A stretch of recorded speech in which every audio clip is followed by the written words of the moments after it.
Las películas basadas en hechos reales sobre personajes que construyeron un imperio son muy interesantes y normalmente comparten una estructura narrativa muy parecida. Estas cintas exponen los inicios del personaje, cómo va encontrando sus sueños y durante su camino por lograrlo se va topando con dificultades y altibajos que los hacen mejor en su campo. Cuando escuché el nombre de Tetris pensé que sería la típica película que nos llevaría hacia el descubrimiento del videojuego, con algunas escenas divertidas y cómicas, pero no fue así. Mientras avanza la cinta, estaba tomando un rumbo completamente distinto y oscuro que nos involucra en la historia de inmediato. Mis harlequineras y harlequineros adictos y amantes del cine, les habla su amiga Sandy López. Bienvenidos a Movies and Actors Sandy Quinn. Hoy hablaremos de la película Tetris, así que sin más créditos empecemos con el guión de esta semana. Rueda la Taron Egerton.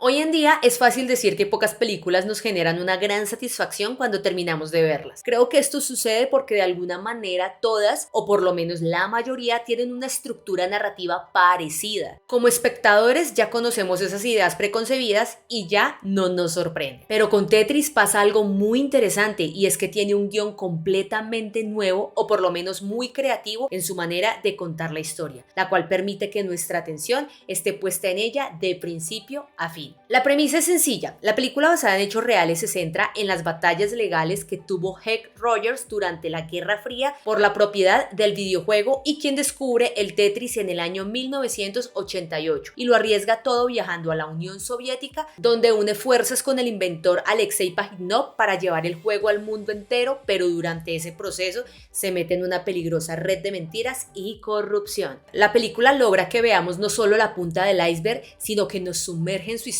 para que podamos ver ese bloque grande de hielo desde el fondo y en todas sus perspectivas. La narrativa es interesante porque pareciera que la cinta nos hablara de cómo nació la idea del videojuego, y sí lo hace, pero no profundizan en este tema, sino que nos lleva a ver lo difícil que fue distribuir Tetris para diferentes aparatos electrónicos como el arcade, las consolas, los computadores y el Game Boy, desde una perspectiva política y social que hace que nos interesemos en los temas sociopolíticos de Rusia y entendamos todo este tema del socialismo y el capitalismo. Mejor dicho, mis chicos, es una clase de política, pero desde una visión divertida como la del videojuego. La verdad, en 2 horas aprendí más de la Unión Soviética de lo que intentaron explicarme en el colegio. Y no, mis chicos, no me malentiendan, no crean que esta película es aburrida, plana o poco dinámica. Todo lo contrario, el guión está tan bien escrito y es tan dinámico que nos muestra cómo en plena caída de la Unión Soviética un grupo de creativos y empresarios buscan llevar el Tetris a todo el mundo y que Hank Rogers, a pesar de estar casi quebrado con su empresa por cerrar, está seguro que el juego será un éxito mundial porque su visión de empresario logró que viera el gran potencial que tendría Tetris. Pero la problemática de la cinta va más allá de la falta de dinero. De hecho, Hank tiene una labia tan buena que se codea con los empresarios más duros del mundo de los videojuegos, buscando préstamos millonarios sin ningún problema. Los obstáculos vienen desde la parte política y la corrupción,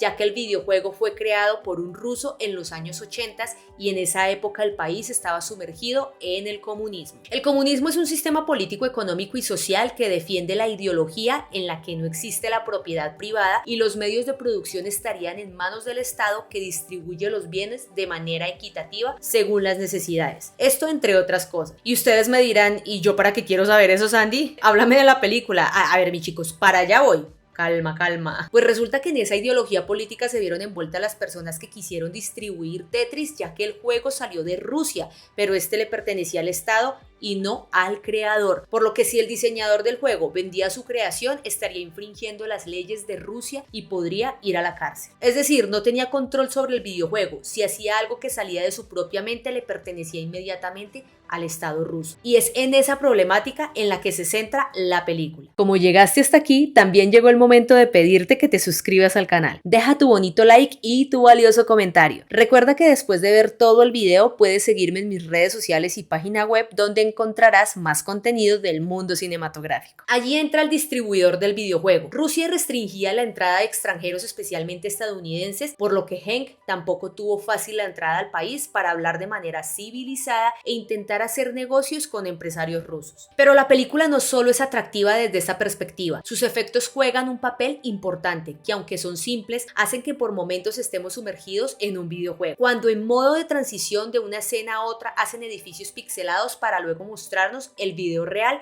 y los niveles del videojuego también se ven reflejados en cada acto de la película, haciéndonos ver cómo los personajes van avanzando en su propósito por hacer llegar el videojuego al mundo entero. La actuación de Taron Egerton es impecable. La verdad, solo recuerdo haberlo visto en Rocketman, donde también hizo un papel excepcional encarnando a Elton John. Y aquí, con su carisma, hace que inmediatamente empaticemos con el personaje y queramos que todo le salga bien. Es decir, sufrimos con Hank a la par. Pero esa emotividad de Rogers también se muestra cuando tiene contacto con otros personajes que son claves para la construcción y el arco del protagonista. La cinta nunca se siente anticlimática y todas las piezas están puestas en el lugar correcto, haciendo que, como en el Tetris, encajen a la perfección. Esto se logra con la meticulosa construcción de cada personaje, que nos emociona con escenas tan sencillas como dos personas de culturas diferentes escuchando música de un país que no es Rusia. Porque también tienen tiempo para emocionar al público con diálogos que parecen cliché, pero nos recuerda que lo único que nos separa son las fronteras, ya que en el fondo somos iguales. Y elementos artísticos como la música es la que nos lo recuerda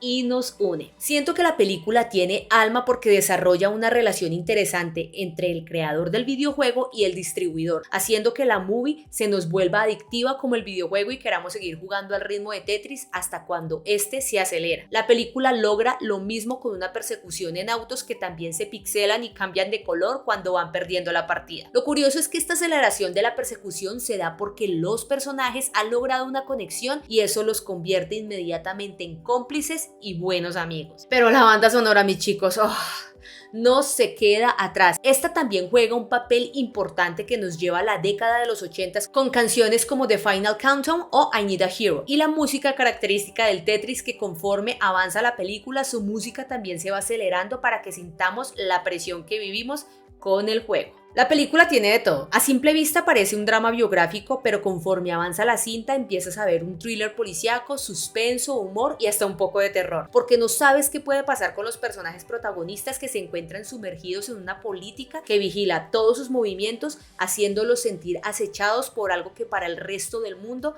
no es ilegal. Creo que la cinta logra su cometido al contarnos la génesis de un juego tan exitoso mundialmente, pero que no la tuvo nada fácil para hacer felices a los que tuvimos en nuestras manos el juego. Aunque no es una película que fue al cine y pasó directamente a la plataforma de Apple TV, esta cinta merecía estar en la pantalla grande, por lo ingeniosa que es visualmente y por la maravillosa banda sonora que nos da un retroceso al pasado y nos recuerda que la música de antes siempre estará de moda. ¿Y ustedes ya vieron Tetris? ¿Les gustó? ¿No les gustó? ¿Y por qué? Déjenme saber su opinión en los comentarios, que me encantaría leerlos. Espero que les haya gustado el video y, de ser así, pueden suscribirse al canal, dejar su like y compartir, ya que así me ayudarían a que el algoritmo de YouTube recomiende mis videos para poder llegar a más harlequineros, adictos y amantes del cine. Ahora esto solo si no eres un guasón. Y si también quieren ser productores ejecutivos del canal, pueden dar clic en ese botón de súper gracias, ya que con su apoyo puedo seguir creando más contenido para todos ustedes. Aquí les dejo la reseña de mi último video, donde también pueden sentir la adrenalina a 1000. Les estoy hablando de John Wick 4. Mis harlequineras y harlequineros, muchas gracias por verme y escucharme. Ustedes son maravillosos. Nos vemos pronto. Un abrazo enorme.